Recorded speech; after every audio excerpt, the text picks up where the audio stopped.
Let's talk about the Klan rally tonight that the orange piggy rapist gave in the White House, because that's what he is.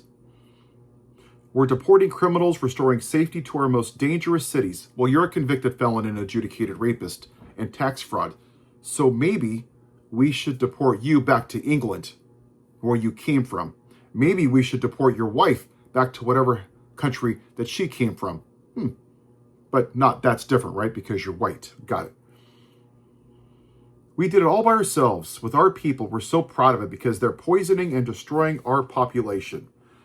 Oh, weren't you the guy that told so many lies that white people stormed the Capitol on January 6th and beat officers, gave them crushed vertebrae and PTSD? Sitnik died the next day. 4 other officers died from PTSD the following year. That was you, right?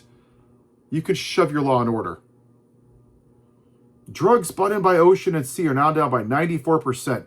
You mean you're murdering people in the ocean because you don't even know who they are. In fact, fishermen are suing our country. Our tax dollars are very likely going to pay off victims that were innocent in this. But you know, he's pro-life. We have broken the grip of sinister woke radicals in our schools, and control over those schools is back now in the hands of our great and loving states where education belongs. You mean the number one cause of death in this country is gun violence? Oh, but you're worried about the woke mob. The scary CRT, the scary black people teaching about black history. That's what you're talking about. You're not pro-life. You didn't even care about the life of your own wife when you cheated on her. You didn't care about the life of E. Jean Carroll when you raped her.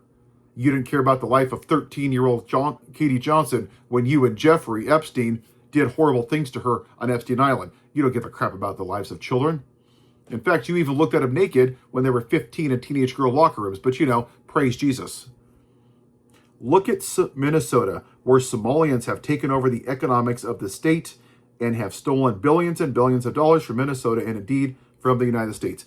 People working hard, that's not stealing. That's called working hard.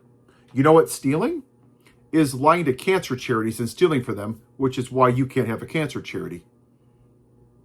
What stealing is tearing down the East Wing of the White House and using rich white people to rebuild it. That's what stealing is. Trump steaks, where you lied to people. Filing bankruptcy 6 times, leaving small businesses with nothing to do.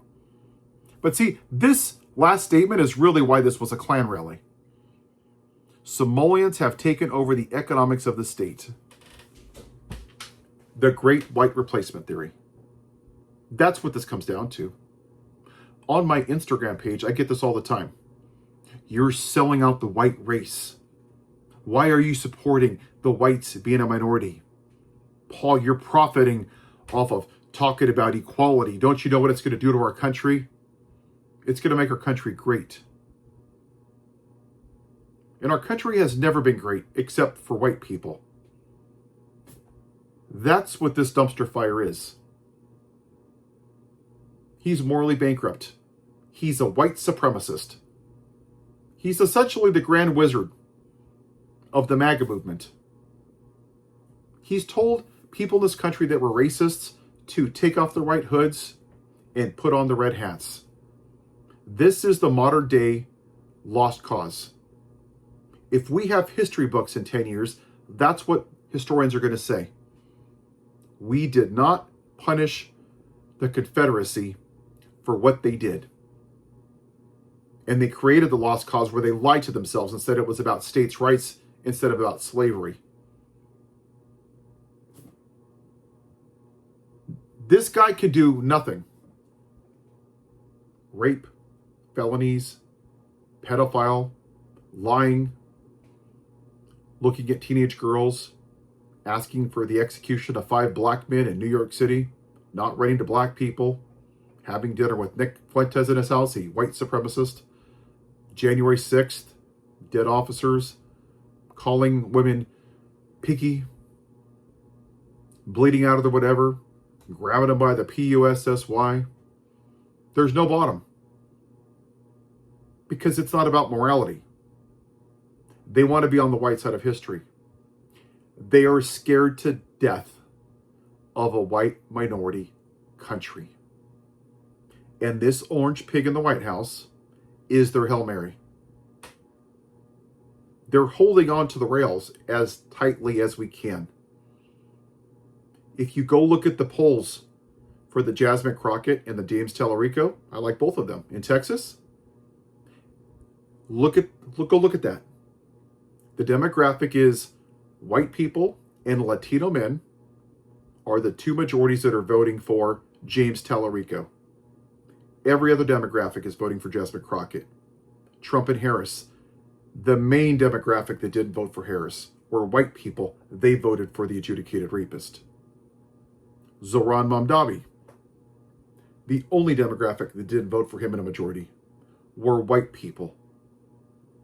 They are terrified that their caucasity is going to be watered down. That just having that privilege is going away, and it scares the hell out of them because they don't know any different. The rich people are screwing all of us. Part of this country, the Democrats and most independents, realize that the rich people are screwing us.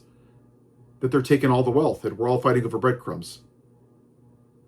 What this grand wizard has done, and the Republican Party, has made a part of this country that are inherently racist, and they have kept them stupid and uneducated. Many of them indoctrinated by the white evangelical church. They're last in education, high in crime, low in quality of life, low in health care. God knows they're last in education because they're not very bright. They have concepts of brains. But what they've done is that they saw that they're dumb. And they create boogeymen. Bob, it's not your fault you live in a trailer and you date your sister and you married your cousin. It's not your fault you have 3 teeth. It's not your fault you don't have health care. You know whose fault it is? It's the libtards. Blame them. Next election, it's the immigrants. Next election, it's tampons in bathrooms. Next election, it's transgenders in college sports. Traditional family values. White America is going away. This is what they do. Look at it, right? Look what happened to Charlie Kirk. 41,000 people died last year. Why did they focus on him? It allows them to be the victim. Lincoln Riley died last year. Horrible. Awful. But why that one out of the 43,000 that year? Because they need to be the victim. They wanted to blame a brown person from Mexico. The George Floyd riots. They didn't give a crap about George Floyd because he was black.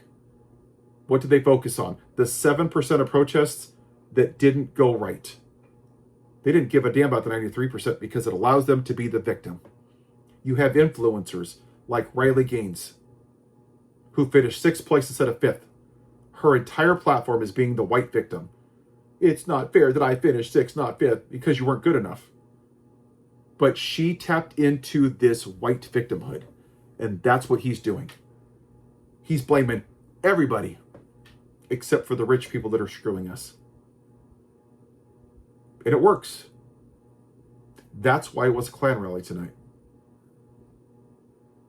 It's Make America White Again. Make America Great Again was a slogan used by Hitler and Goebbels. This is the same fascist playbook. You blame a demographic again and again and again. But what's happening is too many people that look like me are sitting in their life of luxury.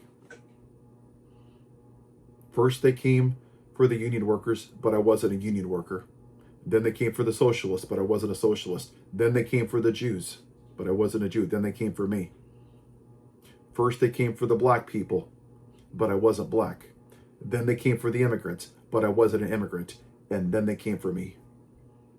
And too many white people right now are sitting in their life of luxury, not doing a goddamn thing. You think protesting every 4 months is going to cut it?